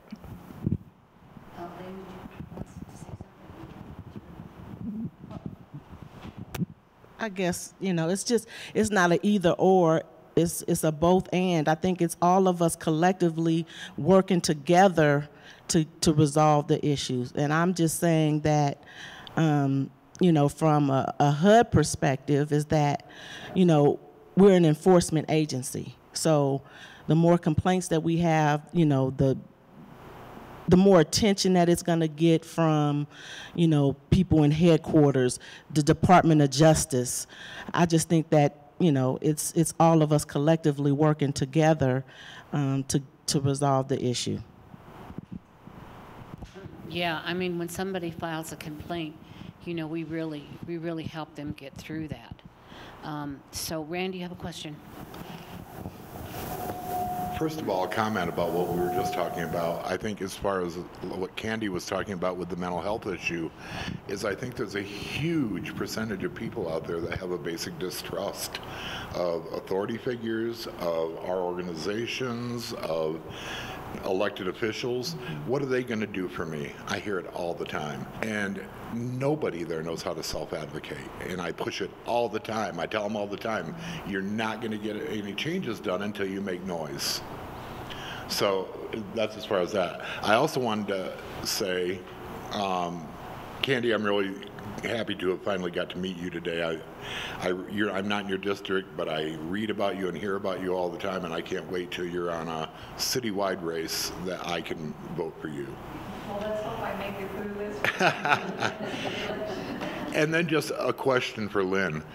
Lynn, as far as fair housing, I've been wondering, does fair housing cover temporary housing such as shelters, motels, hotels. Yes. Is that covered in the Fair Housing Act? Yes, it is. Okay. And in the same way it does permanent housing? Yes. Okay. And why can't we sue, like, under fair housing for, like, people in halfway houses or people who want to be able to park somewhere safely? Like, why can't those be classified as, like, being discriminatory under the Fair Housing Act? So based on the way the Fair Housing Act is written, it has to be a dwelling. So hotels are considered a dwelling. It's considered a building. Shelters are considered a building. So it has to be considered as a dwelling. So we would have to change, the terminology of dwelling at the federal level. Yeah. Not right now, it doesn't. I have a question for you. I think it was, folks on Zoom, if you want to ask a question, please unmute yourself, and we'll take your question right after I ask this question of Lynn. What is the most common form of discrimination in housing? That was one of the questions. So the most common form is disability discrimination. So that's the majority of the cases that we receive are disability discrimination. So failure to reasonably accommodate. A lot of landlords still do not accommodate persons with disabilities, whether that is parking situations, whether that's having assistance animals, and then also reasonable modifications, such as grab bars being placed, just grab bars being placed in someone's bathroom. So we get a lot of disability cases. I would say the second issue would be probably families with children. So a lot of landlords discriminate against the number of children that people have. They come up with these restrictive rules. You can't be in the swimming pool area. You can't be in the gym. You can't do this. You can't do that. So a lot of familiar status discrimination, or, a person just had a newborn. You can't, your baby is making too much noise, right? So we get those kind of issues, and national origin discrimination. We're getting a lot more of those now. Landlords not being willing to rent to Hispanics because they don't have the right immigration paperwork. Can you provide, additional documentation? So we're starting to see a lot of discrimination. Yeah, I was going to mention that. So on the federal level, we do not have source of income as a protected class. So when you all were talking about public housing authority, so right now under Section 8, a landlord is not required to take Section 8. So it's not a law that is a requirement for them to take it, at the federal level. But in Colorado just passed source of income. So Colorado, if you want to file a complaint with Colorado, they would be able to take those types of issues. I do know that, again, the Biden administration is trying to push for that. They're trying to push for source of income. I know Secretary Fudge and her staff are all trying to push for source of income to be the next protected class under the federal level. So it's an issue because, like everybody is saying, that it's just not affordable.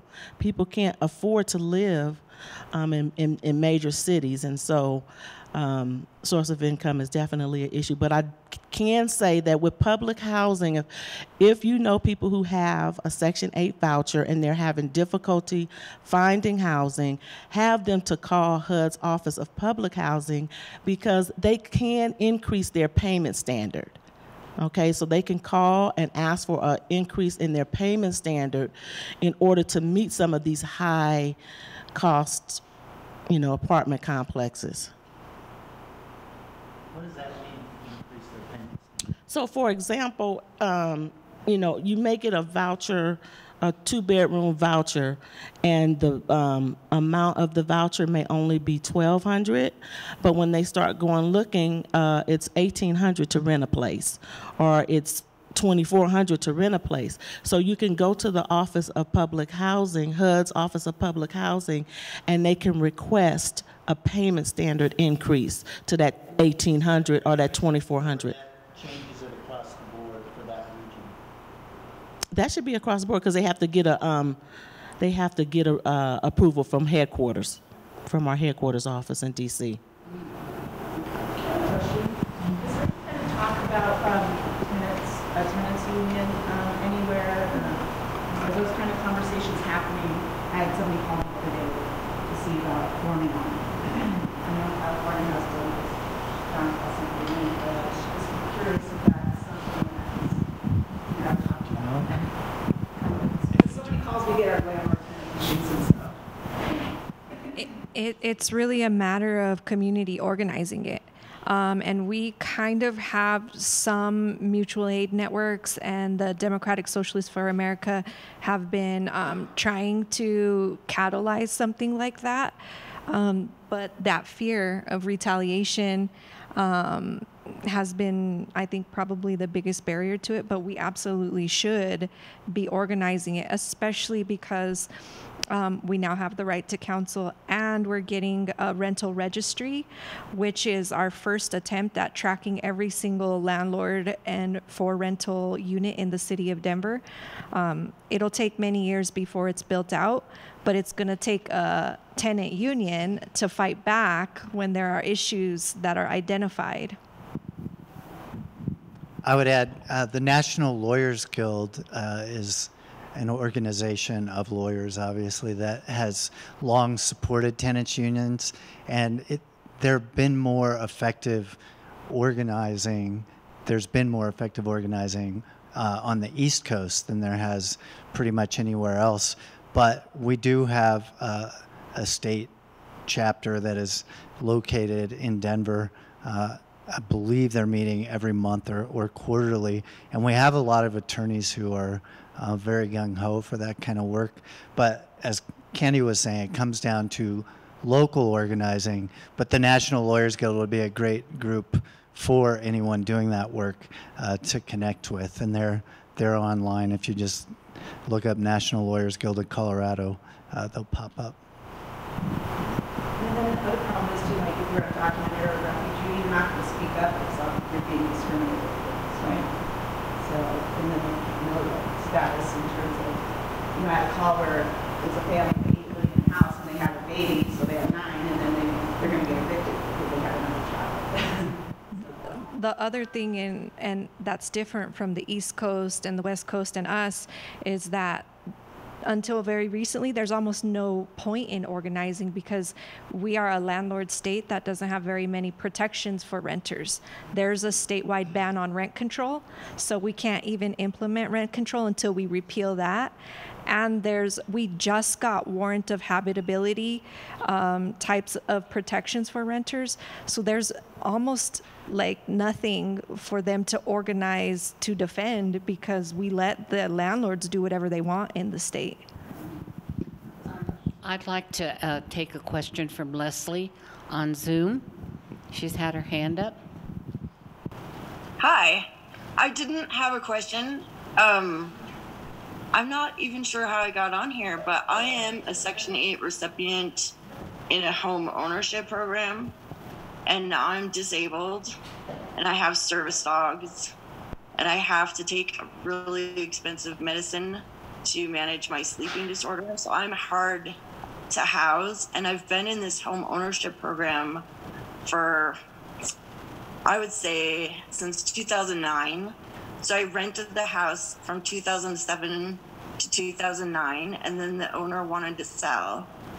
And my housing authority helped me get on the home ownership program. So in all that time, my mortgage amount has stayed the same, and I have had stability in my life for like the first time. And I just want to say that the home ownership program, especially for people who are hard to house, like I can't stay at a homeless shelter because of my medicine. And, you know, even in a multi-complex situation, like my service dogs were a problem for people living in a really condensed space in close proximity with other families and stuff. And so I just want to say that that is actually cheaper for my housing authority to manage the home ownership program than it would be if I was still renting and my rent had kept going up over and over again. So if anybody has any questions for me, I can post my phone number in the comments and you can just call me anytime. And if you have questions about how that works or thanks for all Which housing authority? Which housing authority? The housing authority is the Upper Arkansas, my mind just went blank. Upper Arkansas, it's in Canyon City. I think at the time it was one of the only housing authorities that offered the home ownership program. So I transferred my voucher from North Dakota to leave a domestic violence situation and transferred my rental regular Section 8 voucher here. And then it was 2 years later that I had qualified for the home ownership program. Okay, thank you. Can you repeat that, Regina, so we can get it on? Do you still need to repeat it, Ryan? Can you repeat what her comment was as it relates to the Canyon City Housing Authority and their HOA? HOI. Was yours through the Canyon City where you did the home ownership program? Yeah. My housing administrator's name was Autumn Teaver. Autumn Teaver at the Canyon City Housing Authority.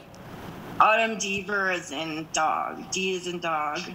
She's not with them anymore. Oh. But I'm still with the same housing authority. It's the Upper Arkansas Area of Government or something. I don't know why my mind just went blank. It's in Canyon City, correct? Yeah, it's Canyon City, and I'm actually living in Teller County. So it's kind of radicalized here, and there's a lot of like people against public housing up here. It's like 99% white people. You know, there's extremists here that want to kill socialists, and I actually have had a lot of contact with those people because I campaigned for Bernie Sanders for both of his presidential runs, and so I was like really kind of the face of what Bernie was trying to do here. And right now I'm working on a gardening project. I used part of my stimulus money to build a huge, like, jaw-dropping garden in my yard. And now I'm giving away tomato plants to all the neighbors and peppers and trying to encourage people to grow their own food. And that's been really fun because it's kind of changing the narrative. There's a big stigma on people who get public housing. And if you know, it takes a lot of work and effort and risk, but I'm just trying to change that narrative that, you know, we're not all lazy. You know, I was a workaholic before I got sick. So, like, I have to stay busy kind of just to be myself. And I have issues with driving. Like, I'm not supposed to drive without my medicine. My medicine costs about $2,000 a month. And, you know, if Medicare was able to bargain shop for drugs, it would probably help considerably. But just transitioning back into the workforce is really complicated for me because I have all these out-of-pocket medical expenses, stuff like that. Arkansas. Is it the Upper Arkansas Area Council of Governments? That's who helped me get my. So I've been on home ownership under Section 8 since 2009. And I'm just about ready to re-enter the workforce. I have to have surgery on both my arms, but after the surgery is over and the pandemic kind of slowed that down, I'll be able to re-enter the workforce on a limited basis at least, and see how that goes. Last time I did that, it actually cost me $2,800 to make $1,400. So last time I went to work on the books, I actually lost money. Like, I had less money to live on. So there are problems. It's not perfect. But I'm hosting all these plant spectacles in Woodland Park on my busy street corner. And I had a huge iris display. I have hot pepper gauges in my front yard. I can show you. If I just carry my computer, this is my living room right now. And my laundry room is even worse. And I just, Wow. Yeah, and I'd never tasted an eggplant. I'd never actually eaten a raw tomato before I started this. It was just, Bernie's campaign sort of started a big movement where people were receptive to things that they didn't think of before. And when Bernie started working on the pandemic, I didn't really want to stop. So I just picked gardening and sort of jumped in and learned how to start seeds. And now I run all the plants outside in the morning and bring them back in at night because we have like a 99-day growing season. But I've had all kinds of people, former commissioners, county commissioners, even a staffer from Senator Bennett's office has been here to get plants. It's kind of weird. But it's such a big, high traffic zone that, like, if you put hundreds of plants outside and they're gorgeous, it stops traffic. And it gives me an opportunity to explain to people, why I needed housing. Why I couldn't stay in a homeless shelter. Why, having dogs in a big apartment building that are trying to wake you up, or like I had a fleet of alarm clocks, like 20 alarm clocks. And like I sleep through firemen at the door with axes and stuff. I sleep through that stuff.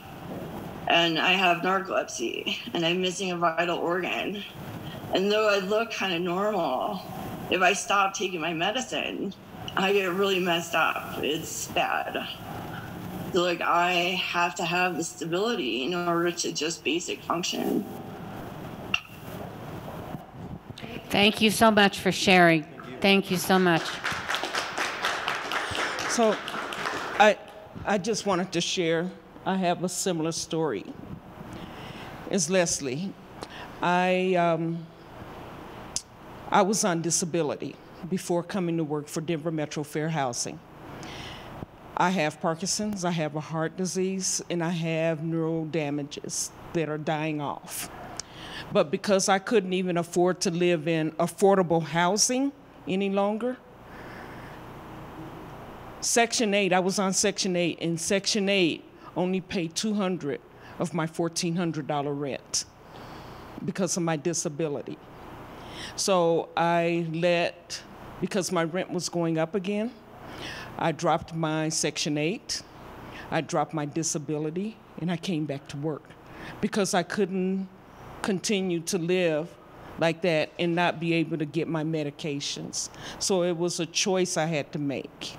And it's sad that you have to make choices like that and still continue to live.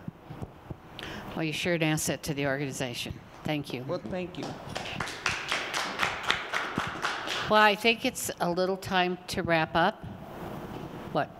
Oh, we'll take one more question.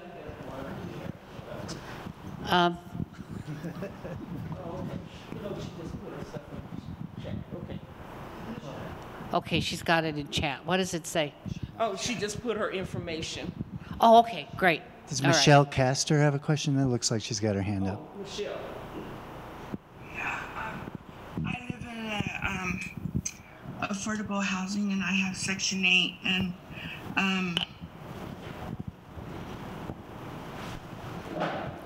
sorry, the smoking is really bad.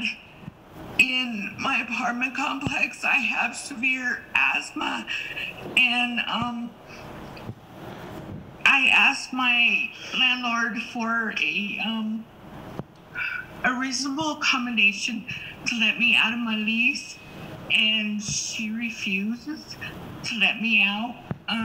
It's affecting my health. It's affecting my son's health. We've lost 2 animals because of it. Is that discrimination against disability?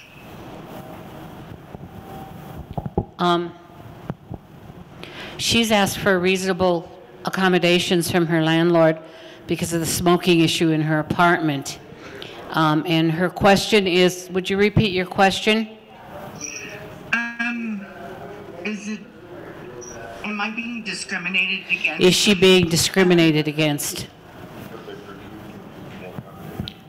On the reasonable okay. Does anybody want to?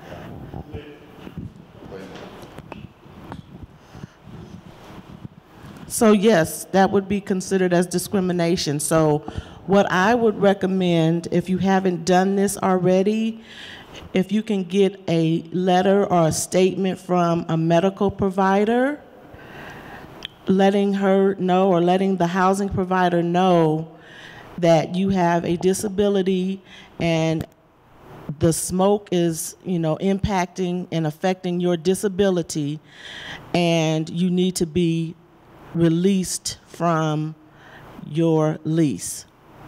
Now, which area are you in? What area of Colorado?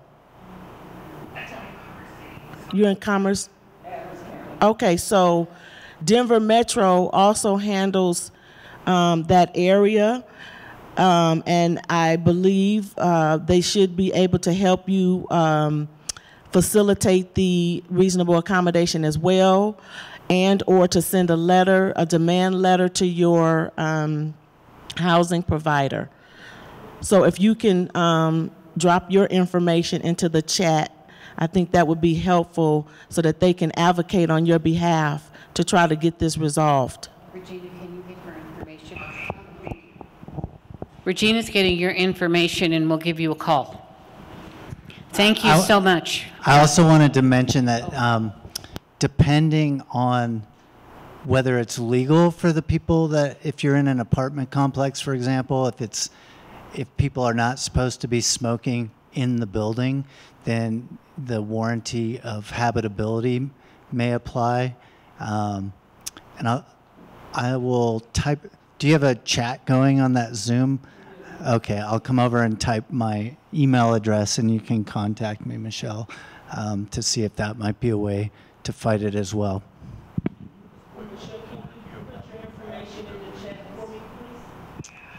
Yeah, so it used to be there's a thing called the warranty of implied habitability just through the common law, meaning through court cases that said you cannot require someone to live in conditions that simply aren't livable. So let's say that the sewage system isn't working or your heat goes out in the middle of winter.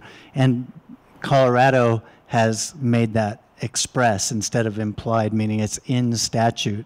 And there are timelines depending on the severity of the problem. Some of them are like 3 days. The landlord has 3 days after written notice to take action and may have to move you into a hotel, for example, while they fix the problem. So it's when it applies, it's very powerful. I don't know if in Michelle's situation, it will. I was actually asking Candy if she knew, because it's like, it sounds like it could. But if people are allowed to smoke in the building, then it comes down to an accommodations issue. But it is very powerful, and you can break your lease in some situations. So I'll give Michelle my email address, and maybe we can talk, Michelle.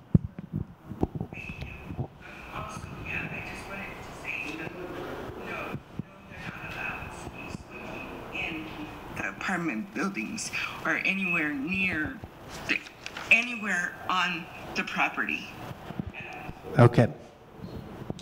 Thank you so much. I want to thank everybody for coming today. You were a fantastic panel. Everybody just loved you.